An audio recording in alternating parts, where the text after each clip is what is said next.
Welcome to Close of Business. I'm Alicia Barry. Donald Trump says he will decide within the next 2 weeks whether the US will attack Iran.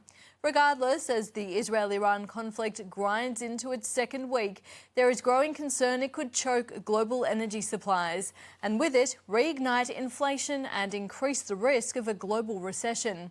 Nassim Kadem filed this report at the beginning of the week on what is a very fast-moving conflict. Israel has struck a major blow to Iran's energy infrastructure. Investors fear a wider conflict could disrupt crucial supplies from the Middle East. The ripple effects are being felt across the global economy. Oil supplies are under threat, and there's mounting fears the world could enter into a recession.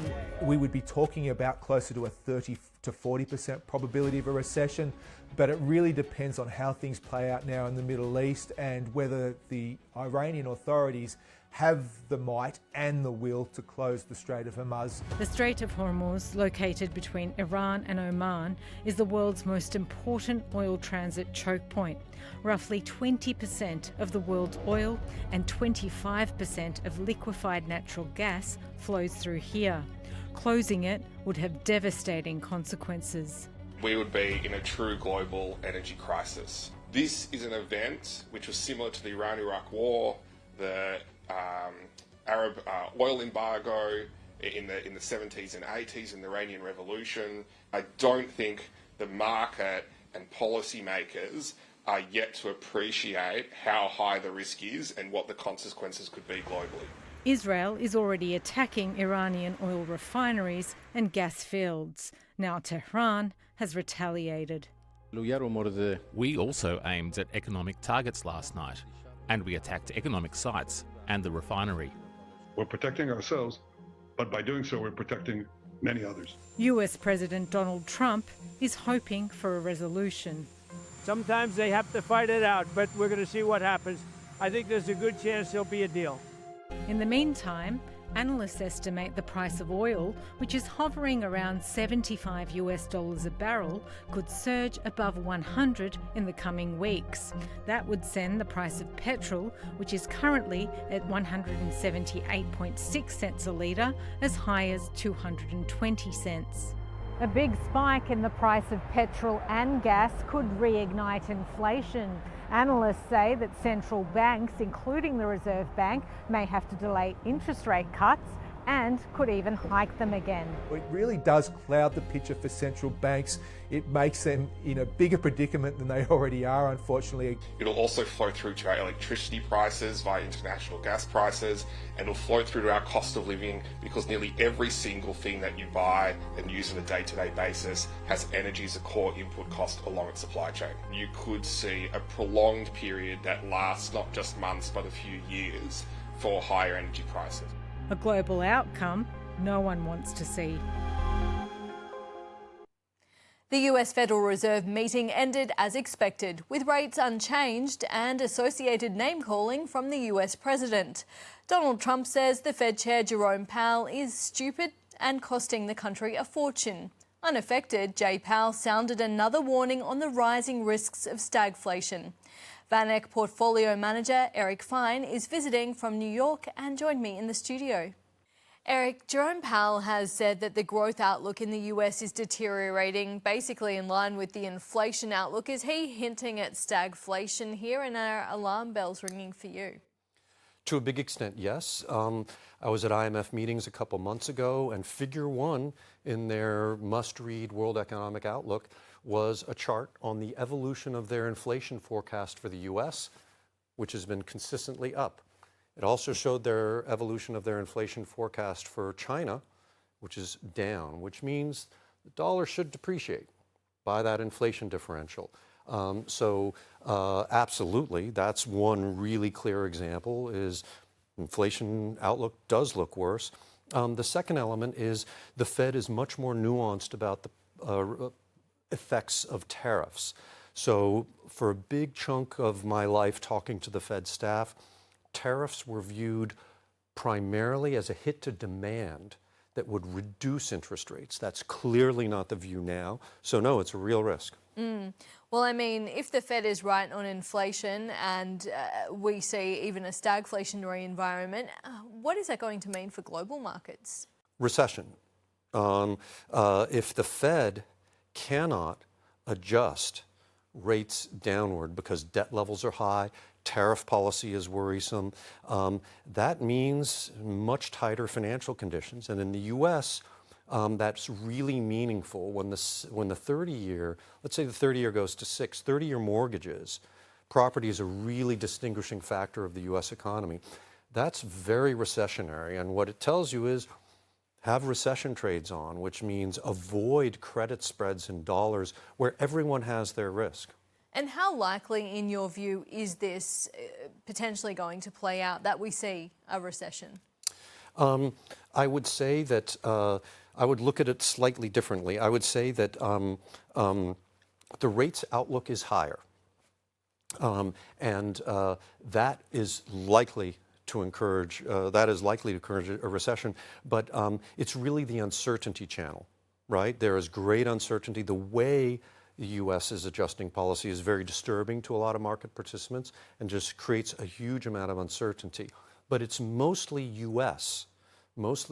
If commodity prices go up, most of the countries I invest in are commodities exporters, so they're winners. And if the dollar goes down, their currencies are going up, their interest rates are going down, so there are real winners. But yeah, for the U.S., where most people have their exposure, right, 40% of investment grade U.S. is owned offshore. It's a real challenge for people's portfolios, even if the world isn't going in a recession and it's just the U.S. And we have seen the bond markets really sort of challenge the idea of US supremacy. Do you think that that is now a real theme that's going to be in investment circles? It's not going away? Absolutely. We have been coining the term the era of EM exceptionalism, not the era of DM or American exceptionalism. We've been writing about the fiscal dominance risks in DM and in the U.S., which is essentially if your rates are too high, your central bank can't do its job. However, now that that's a little more of a popular kind of discussion, we reiterate our strong conclusion, which is the dollar and treasuries are not going to lose their status. They're going to share their status with other deserving currencies, CNY or China being the most obvious one. And it's a reminder to investors who are really fixated, rightly, because that's where the big markets are, and that's where most of their exposure is, very much focused on how bad it is, but there are real winners from this, and that's one of the things we try to talk to investors about. And you touched on the uncertainty that is sort of plaguing the global economy at the moment. The Middle East is front and centre there. Is the Middle East a stagflation risk for the global economy? Not for the global, but for U.S. or developed markets, yes. What does geopolitical risk mean in a narrow sense? It means commodity prices higher, supply risks. Well, like I said, a lot of my countries export these commodities, so they're making much more per barrel or per bushel than they did. And there's one really important geopolitical fact that I think gets ignored by markets.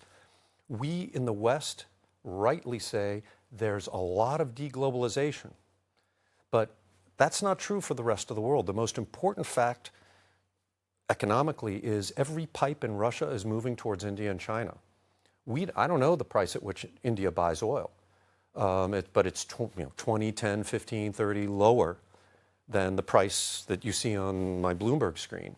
And that's called a massive positive terms of trade shock. You're getting lower inflation, higher growth. You can eat ice cream and not gain weight. It's pretty unusual, and it goes very unnoticed. So absolutely for U.S., not clear for rest of the world. Eric Fine, thank you so much for sharing your insights. Thank you, Alicia. The rise of AI could see around half of white-collar jobs disappear in the next 5 years. That's the sobering prediction from one of America's biggest artificial intelligence platforms. But while some tasks can be done quicker and more cheaply by machines, the evolving technology is also tipped to spark a new era of job creation. Rihanna Whitson reports. Australia's workforce is on the precipice of major upheaval.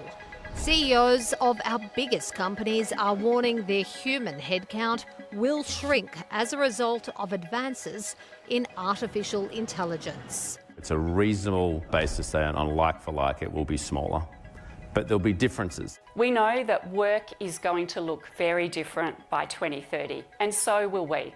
For now, though, Australia's labour market is holding up. The unemployment rate has remained steady at 4.1% for 5 months in a row. In May, there were 2,500 fewer people employed, but more than 5,000 decided to give up looking for work, pushing the participation rate down to 67%, which kept unemployment steady. How'd you go? Yeah, good. I used ChatGPT to do the initial research sequence. This recruitment agency says AI is front of mind for its professional services clients. And I think once people master it, the next step we'll see is how does that affect staffing? Aaron Matriljan says tougher economic times will lead to a faster take-up of artificial intelligence. Things that we would get juniors to be trained on, and that would usually be a learning exercise for them, now can be done so much more cheaply and effectively. In countries where AI is more advanced, layoffs are speeding up. Amazon is the latest big employer to warn of looming job losses, while the CEO of major US artificial intelligence platform Anthropic has warned half of all entry-level white-collar jobs could be wiped out within the next 5 years. I think we do need to be raising the alarm. I think we do need to be concerned about it. I think policymakers do need to worry about it. We know that there will be many jobs that will emerge as technology evolves, and we need to ensure that our workforce is prepared for that. Economists say as white-collar jobs are cut, workers may need to switch industries. The care sector, the community sector, that is growing. For some people who do work in areas such as banking or finance, or areas where they feel like their job might be at risk, that could be seen as quite a big leap. This AI startup is already employing fewer people because of artificial intelligence. We'll talk soon. A lot of the lower level tasks that our team really didn't like doing, to be fair, AI can do them, 24 hours a day, 7 days a week, and, no sick days. I'm writing in JavaScript here. It took recent graduate Hung Nguyen 30 applications and an internship to land a job here. I feel privileged to secure this position here, and I will say I'm going to give all I have to the company. Most of his friends are still looking for work. Since AI appears, like for example, in a team they need 3 or 4 juniors and a senior. Now they only need 1 senior and then 1 junior, and then they can use AI. So actually for young graduates, there are less opportunities. For anyone who's thinking about what to study, you absolutely should be considering whether your role is at risk for AI in the degree you're about to spend 3 or 4 years or 5 years studying. A disruption we're yet to fully comprehend. What if you could operate your mobile phone by just thinking about it? Bridging the gap between computers and the brain is the latest scientific frontier. Researchers at Sydney's University of Technology are experimenting with ways to use artificial intelligence to read your mind. Turning thoughts into text on a screen. The cap Daniel is wearing is recording the rhythmic patterns of his brainwaves. As he reads the sentence, Daniel mouths the words, which enhances the way the brain recognises speech. An artificial intelligence decoder then translates his thoughts into words. It's close, but not perfect. To prove this isn't a trick, I'm asked to choose the word Daniel should think of to end this sentence. Spoon. The AI reader gets it right about 75% of the time. The team is aiming for 90% accuracy. We have several sentence templates here. The technology uses 2 types of AI to decode the brainwaves. At first, we use the deep learning model to translate the brain signals into the intended words. And then we use the large language model to make the match of the decoded words and make up for the errors in the EEG decoding. Unlike earlier models, this technology does not need to be implanted in the brain. Experts say it could be used for rehabilitating stroke patients. As scientists, we look at a medical condition and we look at what function has been affected by that medical condition. What is the need of the patient? We then address that unmet need through technology to restore that function back to what it was. After that, the sky's the limit. A wearable device that could read your mind used to be science fiction. Now it's a step closer to reality. Technology that allows us to perform tasks just by thinking about them. And could one day even be used to read each other's minds.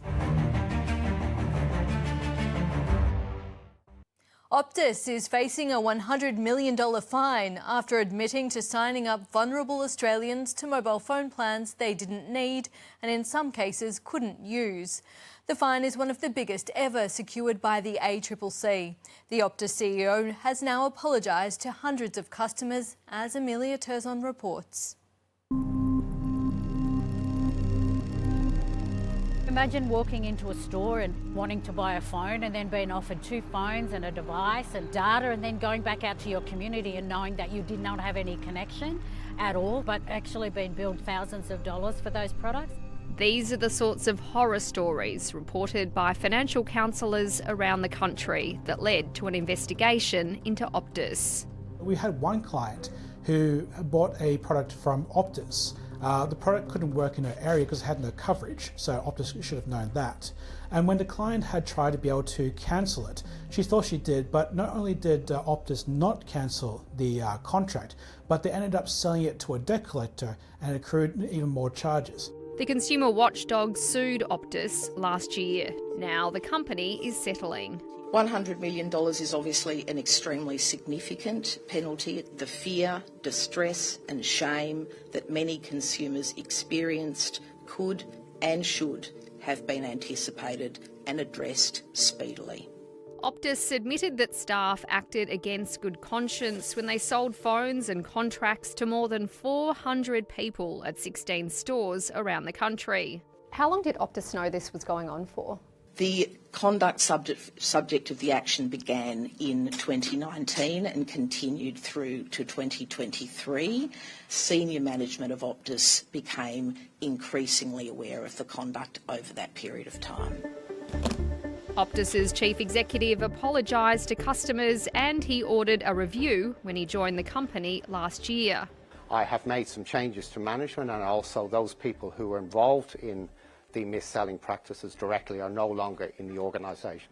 Optus's staff get bonuses for selling products, which the ACCC believes encouraged this misconduct. What we have done is change our commission structure so that it's based upon not just sales but also service, but also compliance. What we are doing in Darwin store is actually trialling commission structure whereby sales are not involved in the commission. Optus says that it's working with financial counsellors to compensate customers and clear their credit ratings. Many of those impacted were First Nations Australians. Telstra was also fined $50 million 4 years ago for selling Indigenous Australians phone plans that they couldn't understand and couldn't afford. We've had Telstra, we've had Optus, but does the whole telco industry need a look now? We expect that the entire telecommunications industry will pay serious attention to this proposed settlement. Although, as corporate history shows, a big fine doesn't always stop a company putting profits before its customers. The Australian share market recorded its first weekly drop in 6 weeks as the Middle East conflict hit investor confidence. By Friday, the ASX 200 and the All Ords had wrapped up the weekly trading session down 0.5% each. Bruce Apted, Head of Portfolio Management Australia at State Street, joined me. Bruce, the share market was on the road to nowhere. It's pretty clear why investors were on the sidelines this week. Yeah, investors have essentially been pricing in some news that's been happening in the Middle East over the last sort of week or so. This actual week there hasn't been too many changes. Like as you said, it's been pretty neutral to slightly negative. Today in Australia we saw a bit more of a negative tone, and I think that's basically because we have been seeing this increased escalation of tensions in the Middle East. And what really matters I think, is that if those crude prices stay elevated for longer, that's when the implications for market, I think, is going to be a bit more testing for the risk markets.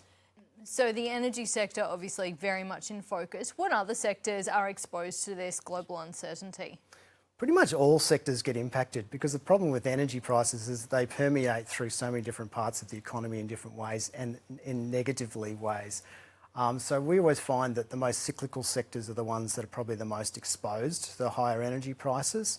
And also those companies that have less pricing power are the ones that are also most exposed. If you have a great brand, you're in a position where if you have your input costs being pushed up, then you can often pass those costs on.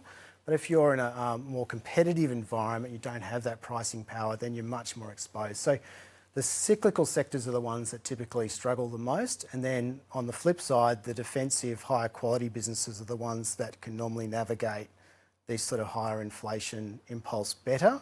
And of course, as you said right at the outset, the energy sector is the clear winner here. And we've already seen the energy stocks on average do quite well. And where to from here? I mean, share prices have been pretty highly valued after that bounce, after the tariff dip, if you like. Yeah. How much of a risk is there that we're going to head down? Yeah, I think if you think about valuations, they are at pretty high levels. So, we look at, say, something like a price earnings ratio based on next 12 months earnings. We look at that over time. And we look at where we are now relative to that history. And we're currently, for the MSCI World, we're currently sitting at a PE ratio of about 19 times, and that sticks it at the 92nd percentile. So that basically means that we've only been in these sort of valuation levels 8% of the time in the last 20 years. So it's quite rare, right? If you look at the Australian market, it's even higher than that. We're at the 97th percentile. The pointy end of those rich valuations are in financials.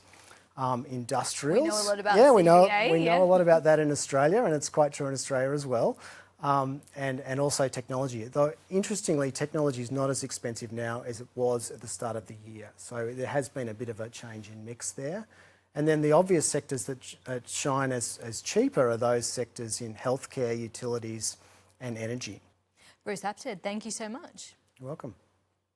The shine is coming off Australia's red gold, with prices for iron ore recently dropping to a 9-month low.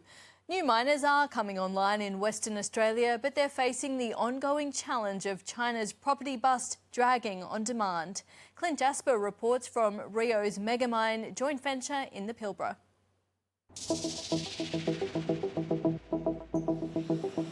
Australia's newest iron ore mine is open for business. The joint venture between Rio Tinto and China's biggest steelmaker, Baowu, can produce 25 million tonnes a year.